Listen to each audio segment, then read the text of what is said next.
নমস্কার, আমি রিয়া। আমি চলে এসেছি রিয়া স্টোরি চ্যানেলে আরেকটি নতুন ভিডিও নিয়ে। আজকে শনিবার মানে সরস্বতী পুজোর আগের দিন। আমি একটু বাজারে গেছিলাম দরকারি কয়েকটা জিনিস আনতে। আর বাজারে গিয়ে দেখি কি সুন্দর ছোট বড় নানান রকমের সরস্বতী মূর্তি বিক্রি হচ্ছে। কি সুন্দর লাগলো, তাই না বলো? আমি দেখার সাথে সাথেই একটু ভিডিও করে নিলাম যাতে তোমাদের সাথে একটু শেয়ার করতে পারি। আর এক একটা মূর্তি দেখো এক এক রকমের। পুজো করার জন্য শুধু মূর্তিই না, পুজোতে যাবতীয় সামগ্রিক যা যা লাগে সবকিছুই বিক্রি হচ্ছে। আজকে রবিবার মানে আজকে সরস্বতী পুজো, তাই আমার তরফ থেকে সকলকে জানাই শুভ সরস্বতী পুজোর প্রীতি, শুভেচ্ছা ও অভিনন্দন। সকলের যেন সরস্বতী পুজো খুব ভালো কাটুক। এবার আমি কিছু প্রবলেমের জন্য সরস্বতী পুজোর উপোস করতে পারিনি। তো সরস্বতী পুজোর উপোস করতে পারিনি তো কি হয়েছে, ঘুরতে তো যেতে পারবো। তাই দুপুরবেলা ওই 3টে নাগাদ রেডি হয়ে নিচ্ছিলাম, বান্ধবীদের সাথে ঘুরতে বেরোবো। আর তোমাদের তো আগের একটা ভিডিওতে বলেছি আমি জুয়েলারি বিক্রি করি, আর এই জুয়েলারিটা আমার স্টোরে। তো জুয়েলারিটা কেমন লাগছে তোমরা কিন্তু অবশ্যই কমেন্ট করে জানিও। আর এরকম আরো অনেক রকমের জুয়েলারি আছে, তো তোমরা যদি এরকম জুয়েলারি নিতে চাও আমার ডেসক্রিপশন বক্সে আমার ফেসবুক এবং ইনস্টাগ্রামের লিঙ্ক আছে, ওখানে গিয়ে আমাকে মেসেজ করতে পারো। আমি আজকে এগুলোই পরবো, তার জন্য সবকিছু এক জায়গায় গুছিয়ে রাখলাম। আমি রেডি হয়ে বেরিয়ে পড়লাম সরস্বতী পুজোর ঠাকুর দেখতে যাওয়ার জন্য। আর আমাকে আজকে কেমন লাগছে তোমরা কিন্তু কমেন্ট করে জানিও। রাস্তা দিয়ে যেতে যেতে আজকে অনেক এরকম ছোট বড় পুজো দেখলাম, তো আমি এই ঠাকুরটার ভিডিও করে নিয়েছি যাতে তোমাদের সাথে আমি শেয়ার করতে পারি। তো ঠাকুরটার মুখটা দেখো কি সুন্দর। এই যে আমরা পৌঁছেও গেছি, আর আজকে আমরা কৃষ্ণনগরে ঠাকুর দেখব। এটা হচ্ছে আমাদের উইমেন্স কলেজ। তো প্রথমে কলেজেই আসলাম, দেখো কি সুন্দর করে সাজিয়েছে, ঠাকুরটাও কি সুন্দর লাগছে, তাই না বলো, সাদার মধ্যে।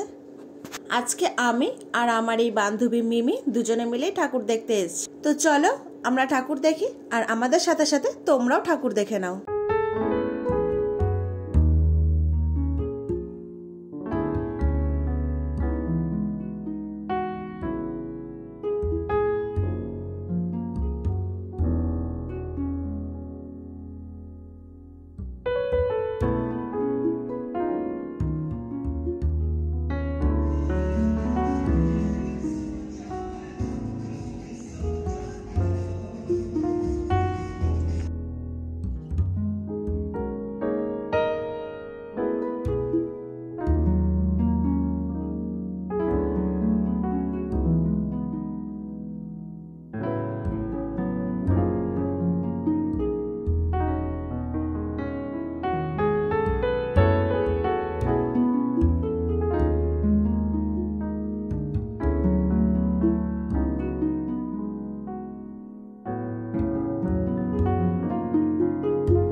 আমাদের প্রায় সবকটা কলেজ ও স্কুল ঘুরে ঠাকুর দেখা কমপ্লিট। আর তোমাদের কেমন লাগলো ঠাকুরগুলো অবশ্যই কমেন্ট করে জানিও। ঠাকুর দেখে বাড়ি যাওয়ার পথে আমরা খেয়েছিলাম ফুচকা, তারপরে খেয়েছিলাম ভেলপুরি, আর খেয়েছিলাম পেস্ট্রি, আর সাথে ছিল মোমো। তো গাইস আজকের ভিডিওটি এই পর্যন্তই। যদি তোমাদের ভালো লাগে লাইক কমেন্ট শেয়ার করে দিও, আর আমার চ্যানেল নতুন হয়ে থাকলে চ্যানেলটাকে সাবস্ক্রাইব করে দিও।